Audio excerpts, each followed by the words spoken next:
and welcome to the Unitarian Universalist Fellowship of San Miguel de Allende. My name is Bob Doupé, and I'm a member of our Sunday Service Committee, and I'm honored to be participating in today's service.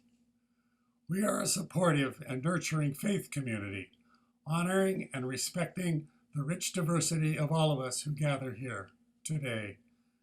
In this place, you are welcome to bring your whole self and be accepted in the true spirit of love and friendship, regardless of your faith or beliefs. We honor deeds, not creeds. We believe that giving of ourselves and service to others is our reward, and we feel fortunate to gather together during these difficult times. And now I'd like to turn over to our president, Dan Neuspiel, for a time for community. Good morning. I'm Dan Neuspiel, the president of your board of directors, and I add my welcome to all of you for joining us today. I'm speaking today from North Carolina, where Cathy and I traveled last week with a great deal of safety precautions in order to deal with some health issues. We invite you to look in today's order of service for announcements of activities and membership information. The same information appears in our weekly newsletter, along with interesting articles about our busy fellowship. If you're not already on our mailing list, please send a note to Denise at the address in the chat box, and we'll add you to the list. Our Zoom breakout discussions after the service are great places to reflect on the service with old and new friends. Just stay connected after the music ends, and you'll be randomly assigned to a room. If only one or two people show up in your room, sit tight for a minute, and I'll move you to a larger group. Near the end of the service, we'll post a question to kick off your discussion. It's my pleasure to introduce today's speakers, both members of our fellowship. Born in Seattle, Washington, Bob Doupé devoted his career to public administrative service in the Children's Services Division of the Washington State Department of Social and Health Services and State Juvenile Protective Services. In addition to a bachelor's degree from the University of Washington, he holds a master's degree in social work from the University of British Columbia. Cliff DuRand is a retired philosophy professor and a founder of San Miguel's Center for Global Justice, where he hosts a regular Monday webinar. His work as an author and editor has shaped two books, Moving Beyond Capitalism and Recreating Democracy in a Globalized State. And now a few thoughts from the COVID-19 Task Force, a group of health professionals and care team members from our fellowship with expertise that we hope will be helpful during this pandemic. Friends, we know that the pandemic is at its worst level ever in both the US and Mexico. And though it has disproportionately affected the most marginalized and oppressed groups around us, we've been seeing more expats in SMA getting infected and some getting very sick. So despite our collective pandemic fatigue, now is the worst time to ease up on our precautions. As UUs, we're committed to interdependence, that each of our choices affects other people, that we're accountable to each other. We strive for a beloved community where we each make a covenant to be responsible and compassionate for each other. Our commitment to follow public health recommendations like wearing masks, keeping safe physical distances apart, and avoiding crowds each other. So please keep this covenant in mind and make the choice to be safer than ever. And don't forget to get your flu shot, whatever type is available. And now, back to Bob.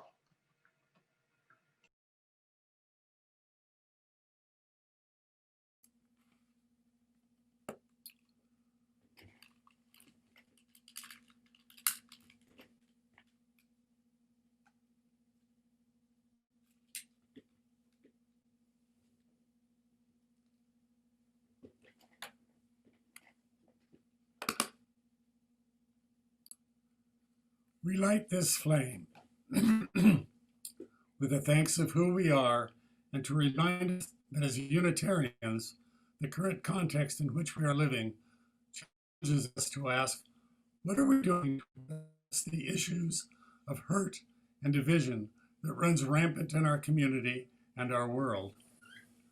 The flame reminds us that we must always practice with kindness and compassion against the growing acts of violence and dehumanization. Today, Cliff DuRand and I will be presenting a message that we hope will be both inspiring and educational. Currently, we are experiencing a very trying time in our political leadership. Many of us are frustrated with the machinations of the politicians participating in this political theater, no matter what side we are on. As Unitarians, Cliff and I hope to address these issues through the words of our principles and our covenant. And now, let us join together in our opening hymn, Let Justice Flow Like Streams. Let's join and sing virtually.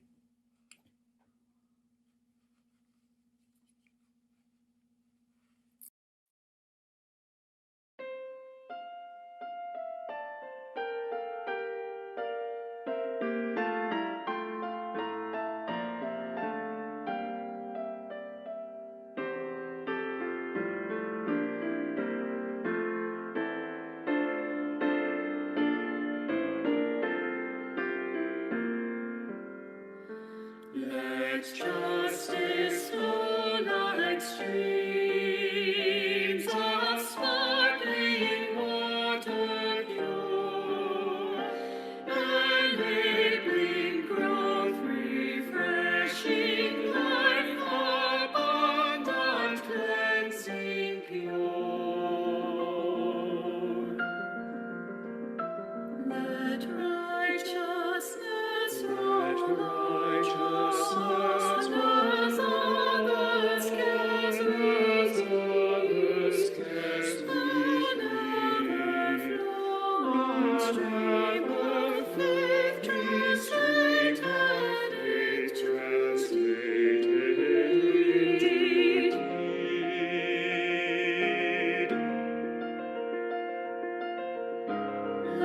Justice flow like streams.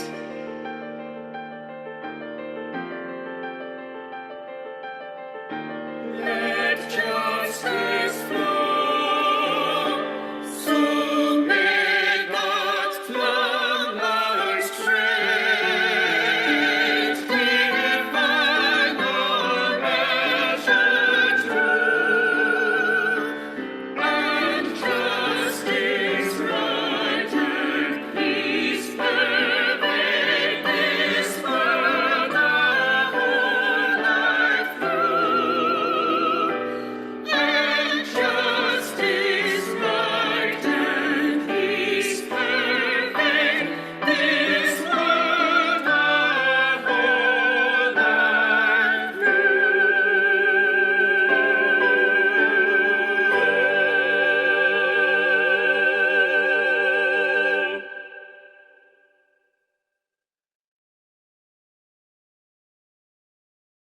Please join us in reciting our spoken covenant.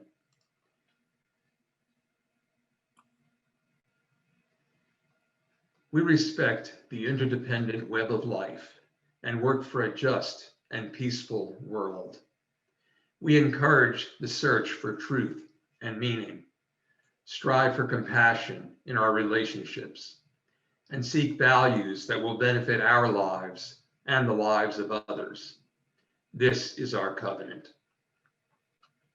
Respetamos todos los estilos de vida dentro de su red interdependiente y trabajamos por un mundo justo y pacífico.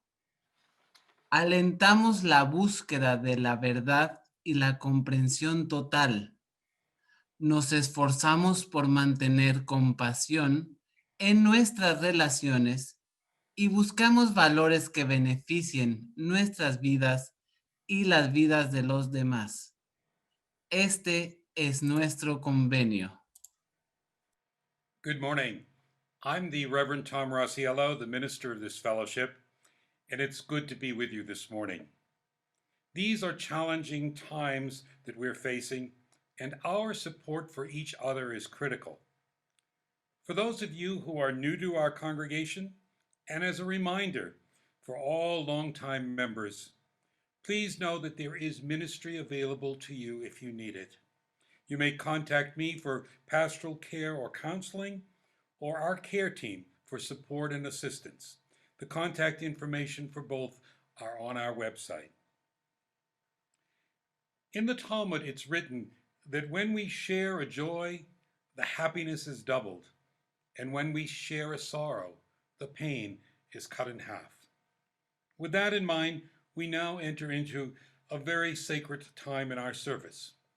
A time when members and friends share significant joys, sorrows, and concerns with their community. If you would like to have a joy, sorrow, or concern shared in an upcoming service, please do email it to me. And if you have one that you have not submitted but want to share today, you may type it into the chat now.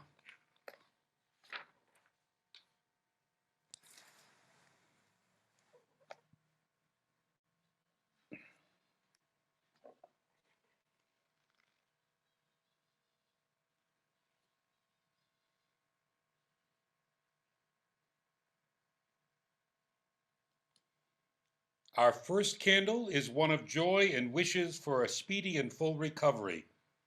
This week, Mark Johanningsmeyer had his second shoulder replaced, and he and Judith are in their temporary home in Florida together now.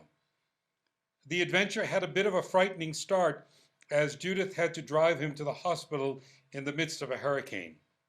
But all went well, and Mark is already in physical therapy. This candle is for both Mark and Judith, and we look forward to their return to San Miguel soon.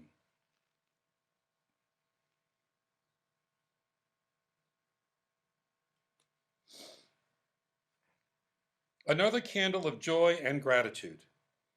As many of you know, Janet Iene went through a tough time being robbed a couple of weeks ago, and members of our congregation have been there for her. Here's what she writes. I want to write the members of the care team and Mis Hermanas for their incredible thoughtfulness and generosity. Their donations of their own jewelry bring smiles after the sadness of losing my collection. My gratitude is immense. I'm truly touched.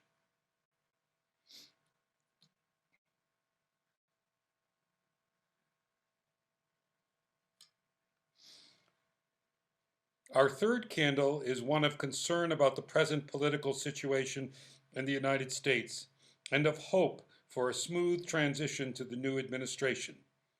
It is a candle of hope for the future and for democracy.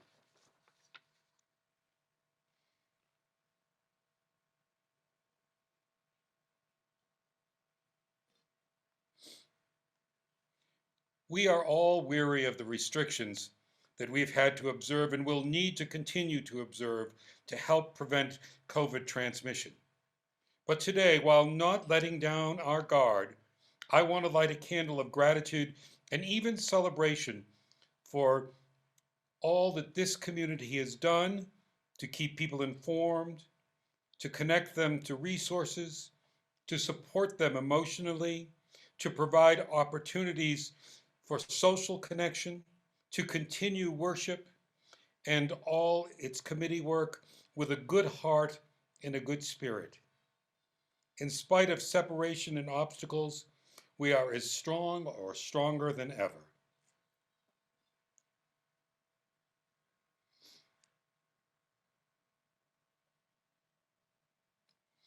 Another candle of joy, even in these times of physical separation, and perhaps because of the unique opportunities of Zoom, we have grown to a congregation of now well over 200 members. In a few weeks, we hope to have a special recognition ceremony with new members during our service. But for this Sunday, I just want to extend a warm welcome to them and encourage all of you to do the same.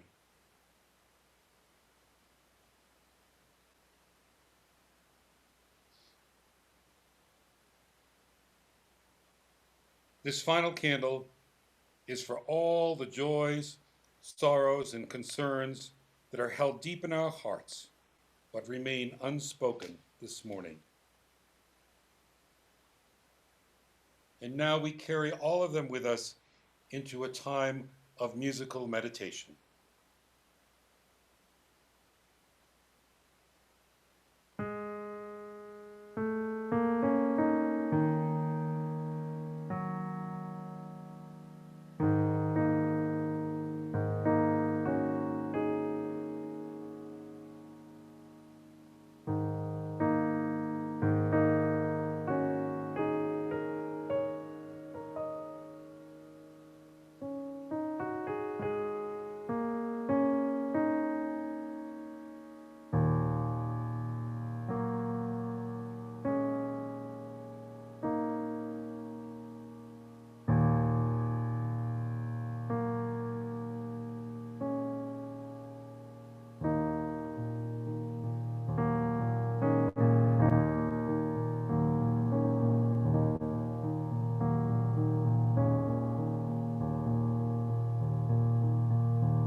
Our fellowship is proud to donate over 50% of its revenue to 11 organizations that benefit our Mexican neighbors.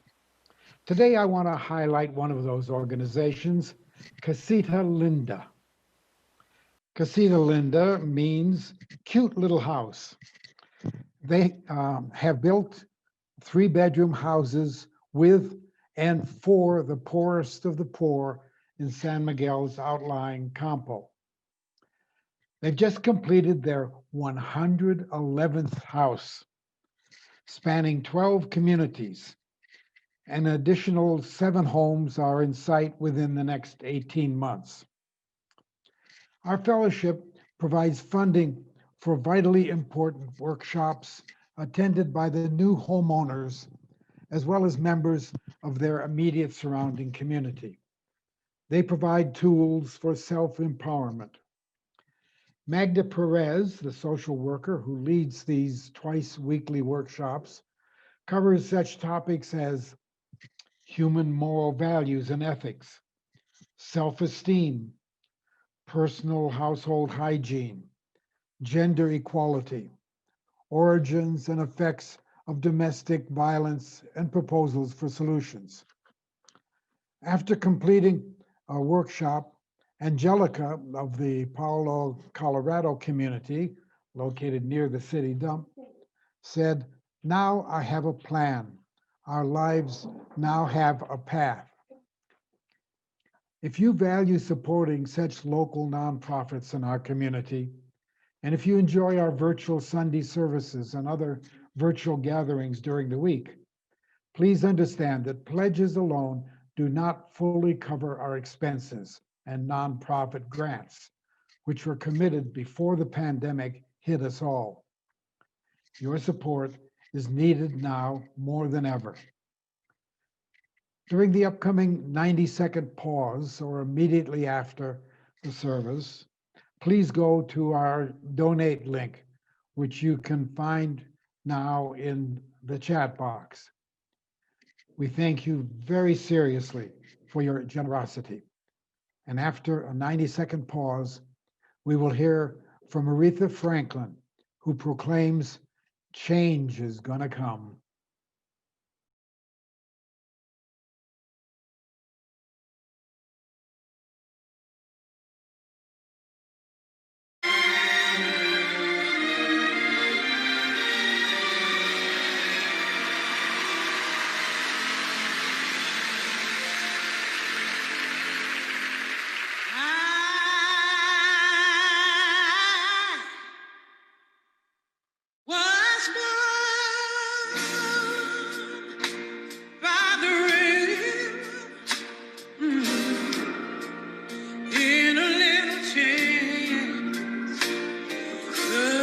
Just like the river I've been running, I've been running ever since.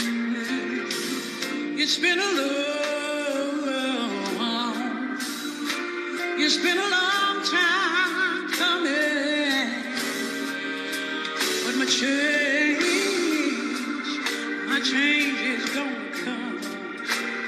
Oh, yes it is. It's been too hard living, oh yeah, but I'm afraid to die. And I don't know what's up there beyond the sky. It's been a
These past 4 years have tested our capacity for compassion.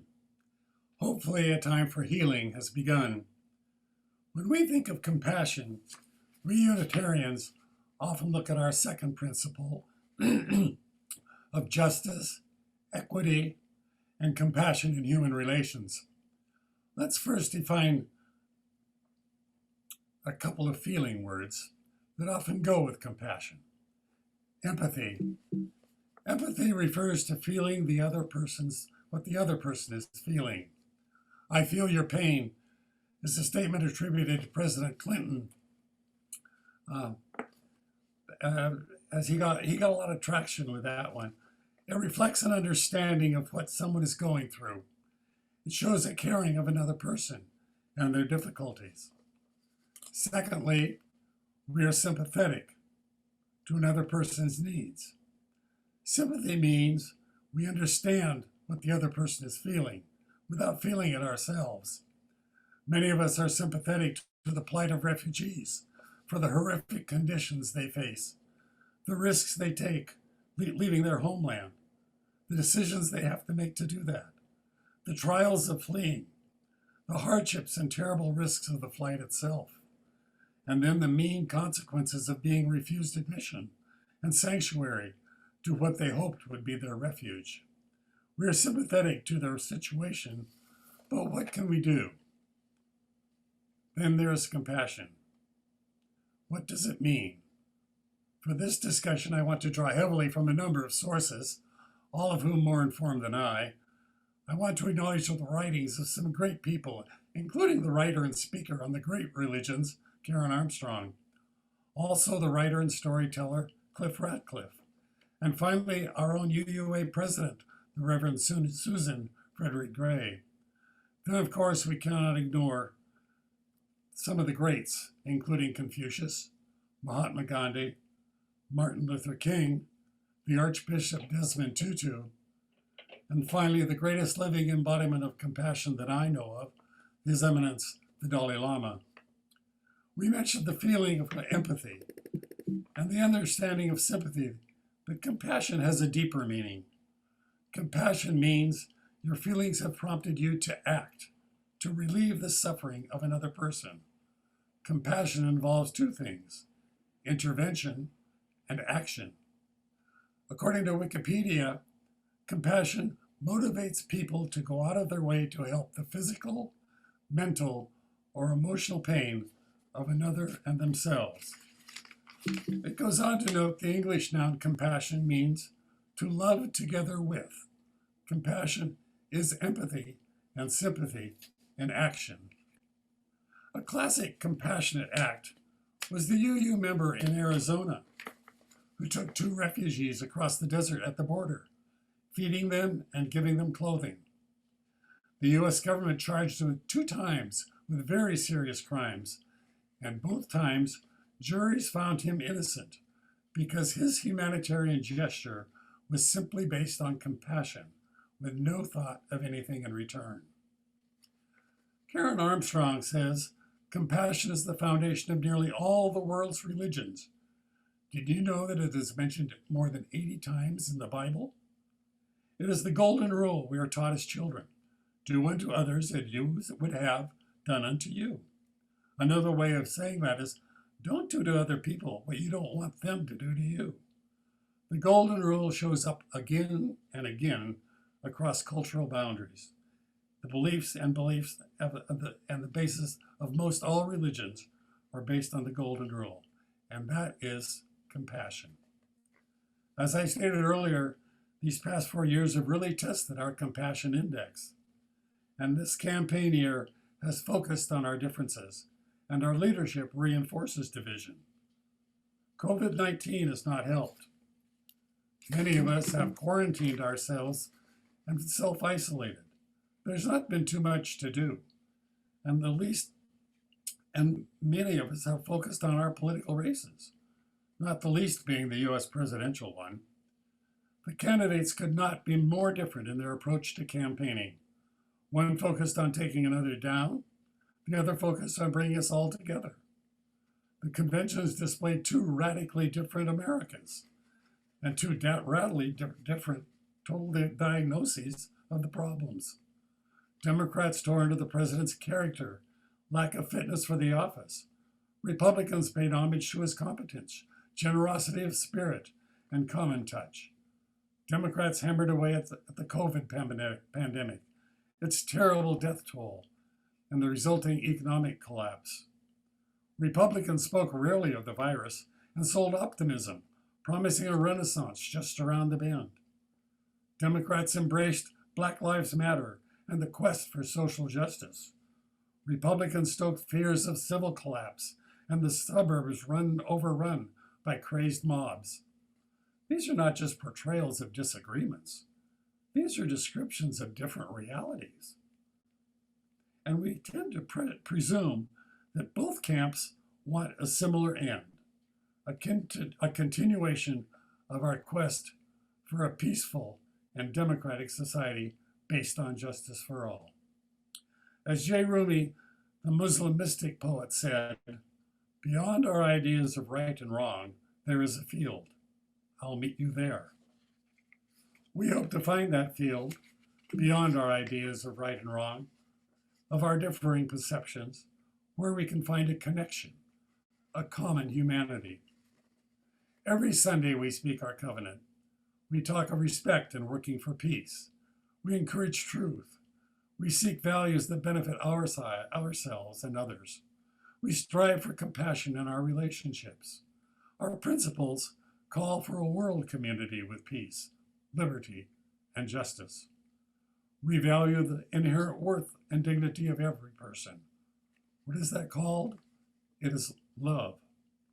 Love is the doctrine of our congregation. Our covenant is our expression of our ideals for living in our community. As our president, the Reverend Susan Frederick Gray, says, love is, when you get right down to it, life's most precious gift and humanity's highest achievement. So the call to love one another is the work of a lifetime. It involves the constant and persistent effort to grow both our own self-awareness and humility, as well as an abiding and deepening capacity for love and understanding. Love and compassion is the center of our religious tradition, but living it is not easy. We're constantly bombarded with the common human desires to be right, to be in control, to win.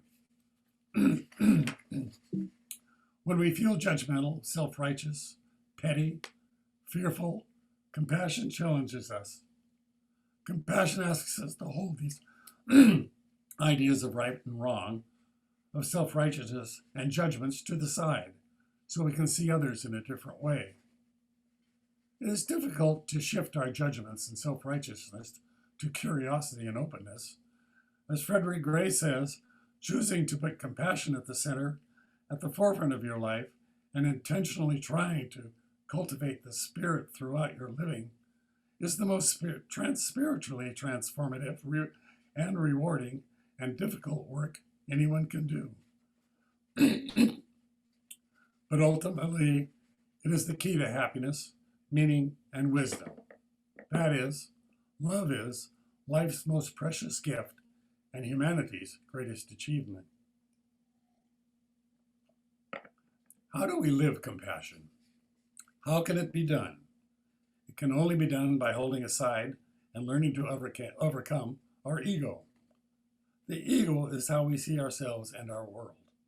Our ego gives us either a positive or a negative view of our sense of self. Either way, ego is the location of our judgment and our sense of self-righteousness. It is where we desire to be right or to blame others when we are in pain. It's where it lives. However, we need an ego. We can't avoid it. We need a strong sense of ego so we can transcend it. As the psychiatrist M. Scott Peck says in his book, The Road Less Traveled, an identity must be established before it can be transcended. We must know ourselves and who we are before we can really effectively challenge ourselves to a greater spiritual growth. So we need ego, a strong sense of ego, a strong sense of self to move beyond our fear, our pain, to give us the strength to assert ourselves, our dignity. A strong sense of ego is critical for a healthy identity. As the Dalai Lama has written, we can let circumstances of our lives harden us so that we become resentful and afraid, or we can let them soften us to make us kinder. You always have a choice. One of the secrets of inner peace is the practice of compassion. Yes, we do have a choice, and choosing compassion can lead to inner peace. In the book 12 Steps to a More Compassionate Life, Karen Armstrong says, the public veneration of Mahatma Gandhi, the Dalai Lama, Martin Luther King show that people are hungry for a more compassionate and principled form of leadership. But in many ways, compassion is alien to our modern way of life. The capitalistic economy is intensely competitive and individualistic and goes out of its way to put ourselves first. So we are taught at a young age to put ourselves first, to be the first, to compete with our peers. We are told it's not okay just to do your best. You have to be your best. We are bombarded with the fear of losing our place as first in the world. We are put in constant fear of violence and war. Nations are destabilized, and the environment is breaking. Fear of isolation grows. How do we turn this around? How do we cultivate a more compassionate self, family, fellowship, community? We have to resist our emphasis on competition and strive for mutuality, interdependence, living together in a world community in peace, in living a compassionate life. How do we create and nurture a compassionate lifestyle? I lean again on the ideas of Chris Radcliffe, who speaks on how do we cultivate a more compassionate life and more compassion in our life. First, release judgment. Don't jump to conclusions. Think about others' issues and try to see the other in a more compassionate light. Try to reflect on how others see the issues and why. Secondly, be kind to yourself. Don't beat yourself up if you make a mistake. It's worse when you turn your criticism inward. Acknowledge your mistake and strive to improve. Pushing down and releasing the negative energy allows your compassionate self to emerge. Go to the source of the disturbance. Think about why you feel the way you do. What is bothering you and why? Often it's an unrelated issue that you're carrying over.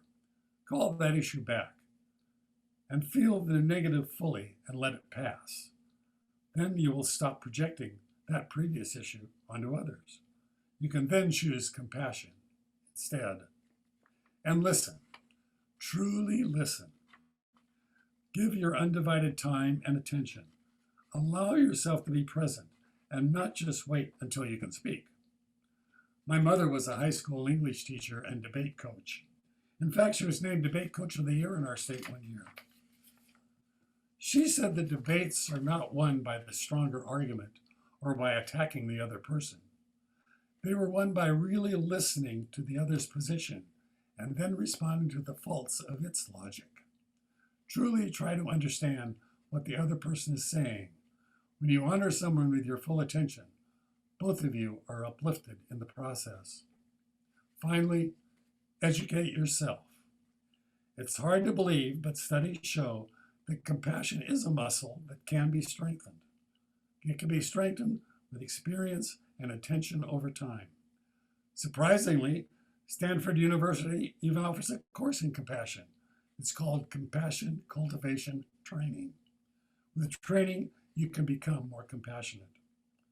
Brené Brown said, compassion is not a virtue, it's a commitment. It is not something you have or you don't have, it's something you choose to practice. As His Eminence, the Dalai Lama said, you always have a choice. And now I turn to my colleague and friend, Cliff DuRand, who will speak on how we can move forward. Cliff? We've just been through a brutal election season. In a representative political system where we choose individual candidates rather than vote on issues, each candidate ends up standing for a bundle of issues. Given the personal quality of US elections, the character of candidates becomes important. This year, there were many policy issues at stake, to be sure, but they took back seat to the personal qualities of the presidential candidates.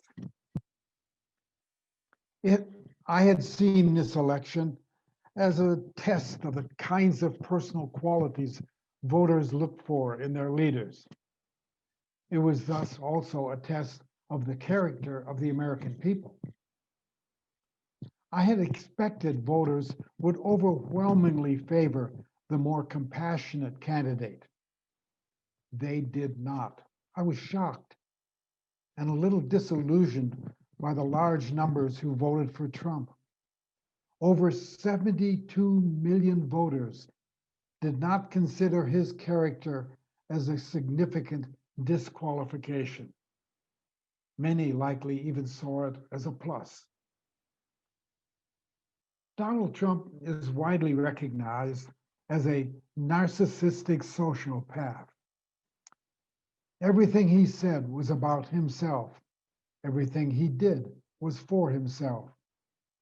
He showed himself unable to express sympathy for others, whether they be victims of COVID or desperate refugees at our border or Black men killed by police bullets. Every situation that presented itself was manipulated to promote his own self-interest. Decisions were often driven by impulse and self-interested attacks against others. He's not restrained by social norms, by morality, legality, or the common good. He is an asocial, amoral, illegal individualist. It should be clear that you cannot have a humane society made up of such homo economicus. Under normal conditions, were we to encounter such a pathological character, we would have felt compassion for him. But he's been our president with great power over our lives. He should be in a mental institution rather than the White House. That's the compassionate place to put him. And so, rather than feeling compassion for this tortured soul, many of us felt anger. There was something within ourselves that felt violated. Our rejection of Trump was visceral. We need to recognize Donald Trump as an extreme example of qualities common in our country. Qualities nurtured by a market-oriented competitive economy. When we look critically at our society, we see a dog-eat-dog world where everyone is out for himself and others be damned. While this is not the whole story, to be sure, it is a reality we see too often. Individual self-interest separates us from a shared life with others. Social relations are often transactional, where each calculates what is beneficial to oneself, guarding against others who are a threat. Economists have constructed a theoretical model of how people act in a competitive market. They are said to be guided by calculations of their self-interest, unrestrained by morality, concern for others, or social norms, even legality. This theoretical construct called homo economicus, economic man, is used to understand economic behavior. It is an abstraction from a much more complex reality, rather than a full description of real persons. Nevertheless, in Donald Trump, we have encountered a living embodiment of homo economicus. It is from that reality that 78 million of our fellow citizens recoiled in horror and disgust. We seek to purge this narcissistic social path from our nation's public life. Unfortunately, there are other Homo economicus waiting in the wings, and too many of our fellow citizens are drawn to them like moths to a flame.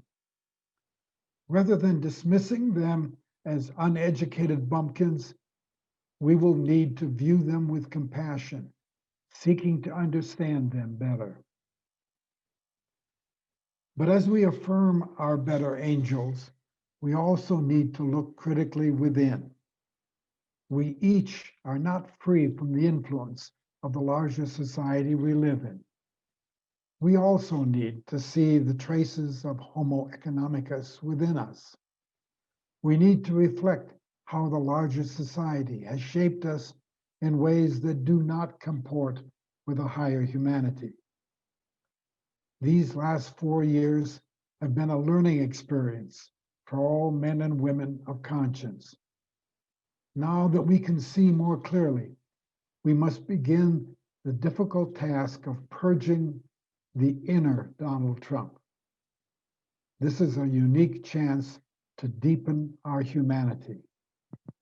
Are we up to the challenge? We will need to help one another. So we sing now, Stand By Me. This song says, no matter who you are, no matter where you go in your life, at some point you're gonna need somebody to stand by you.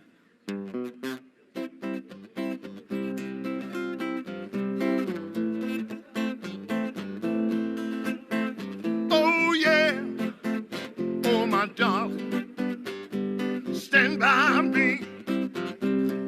No matter who you are, no matter where you go in life, you gonna need somebody to stand by you. No matter how much money you got, all the friends you got, you gonna need somebody to stand by you. When the night has come and the land is dark and that moon is the only light we'll see. No, I won't be afraid. No, I won't shed one tear. Just as long as your people come and stand by me. And darling, darling, stand by me. Oh, stand by me. Oh, stand by me.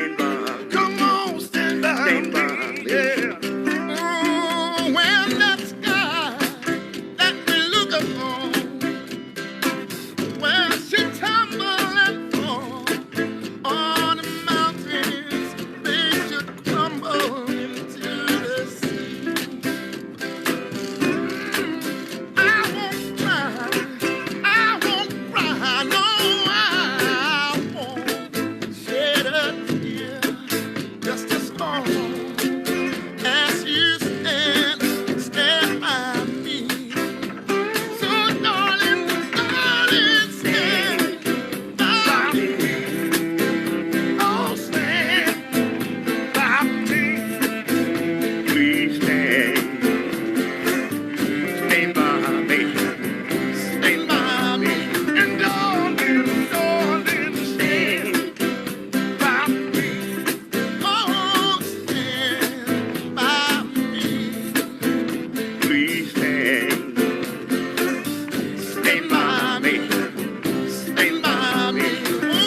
Thank you. Thank you.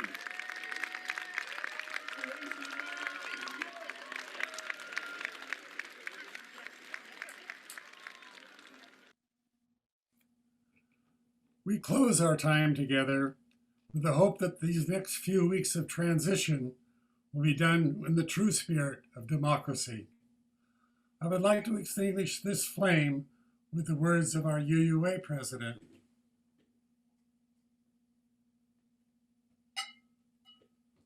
Who said, "As our communities draw together, may we remember that the need to sustain our compassion and our humanity is an essential part of our resistance to faithful leadership. May we invest in practices of community and theology that nurtures the values of interdependence and dignity, that fosters the practice of kindness, and that nurtures our souls with the beauty of life." Thank you.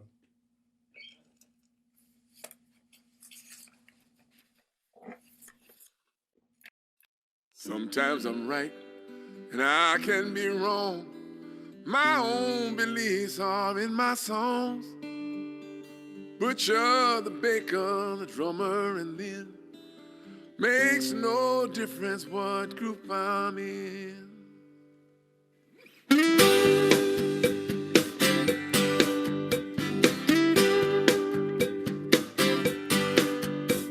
But sometimes I'm right and I can be wrong. My own beliefs are in my song. The butcher, the banker, the drummer, and then it makes no difference what group I'm in. 'Cause I am everyday people. There is a blue one who can't accept the green one, for living with the fat one, trying to be a skinny one. Different strokes for different folks, and so on and so on. And Scooby Dooby Dooby Dooby Doo, sha sha. We got to live together. I am no better, and neither are you.